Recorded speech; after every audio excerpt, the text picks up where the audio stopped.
Hello my dear student, myself Surendra Pareek, physics faculty GPS गुड़ागोड़ जी। और अपन बात कर रहे हैं रे ऑप्टिक्स के बारे में। अपन ने कुछ बातें पिछले लेक्चर्स के अंदर अपन पढ़ चुके हैं। जैसा अपन ने शुरुआत में पढ़ा था प्रकाश के बारे में, उसके बाद अपन ने पढ़ा प्रकाश का परावर्तन, और उसके बाद अपन ने कुछ बातें पढ़ी समतल दर्पण के बारे में, और उसके बाद अपन ने पढ़ा था गोलीय दर्पण के बारे में। अपन ने जान लिया था कि गोलीय दर्पण दो प्रकार का होता है, एक तो अवतल और दूसरा उत्तल। प्यारे बच्चों, आज अपन गोलीय दर्पण से प्रतिबिंब निर्माण के नियम सीखते हैं। तो देखिए, सबसे पहले आपके सामने हेडिंग लगी है गोलीय दर्पण से प्रतिबिंब निर्माण के नियम, और यहां पर आपको सर्वप्रथम सीखना है अवतल दर्पण के लिए। हमें पता है प्रथम नियम यह है कि जो कोई प्रकाश किरण मुख्य अक्ष के समांतर आती है, परावर्तन के पश्चात मुख्य फोकस से गुजरती है। रूल नंबर फर्स्ट क्या है आपका कि मुख्य अक्ष के समांतर आने वाली प्रकाश किरण परावर्तन के पश्चात कहां से गुजरती है? फोकस से गुजरती है। रूल नंबर 2 जस्ट इसका उल्टा है कि जो प्रकाश किरण मुख्य फोकस एफ से होकर आपतित होती है, क्या सर? कि जो प्रकाश किरण मुख्य फोकस एफ से होकर आपतित होती है, परावर्तन के पश्चात मुख्य अक्ष के समांतर हो जाती है। और रूल नंबर 3 क्या है जेंटलमैन? रूल नंबर 3 ये है कि जो प्रकाश किरण वक्रता के अंदर सी से आपतित होती है, मतलब जो प्रकाश किरण वक्रता के अंदर सी से होकर आपतित होती है, परावर्तन के पश्चात भी वापस सी से गुजरती है। इस स्थिति को अगर आप चेक करें तो बेटा जी ये देख लेना एक बार थोड़ा सा यहां पर कि ये है अभिलंब आपतन की स्थिति। क्या है बेटा जी? अभिलंब आपतन की स्थिति। बता दे सर क्या है अभिलंब आपतन की स्थिति? तो देखो ये क्या है बेटा जी? आपतित किरण। तो ये क्या है? परावर्तित किरण। और इस बिंदु को मैं नाम दे दूं आपतन बिंदु। क्या नाम दे दूं? आपतन बिंदु। और आपको पता है कि गोलीय दर्पण पर अगर आपको अभिलंब चाहिए तो जो आपतन बिंदु है उसको कहां से मिलाते हैं? सी से मिलाते हैं। अगर मैं कहूं कि इस बिंदु पर अभिलंब चाहिए मेरे को, तो क्या करोगे?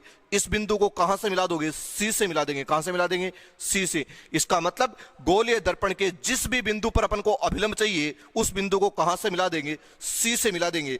अगर मैं आपसे कहूं कि ये प्रकाश किरण ऐसे आपतित हो रही है, इसका मतलब ये क्या है? आपतन बिंदु। और मैं कहूं कि इस आपतन बिंदु के लिए अभिलंब खींचो, तो आप क्या करोगे?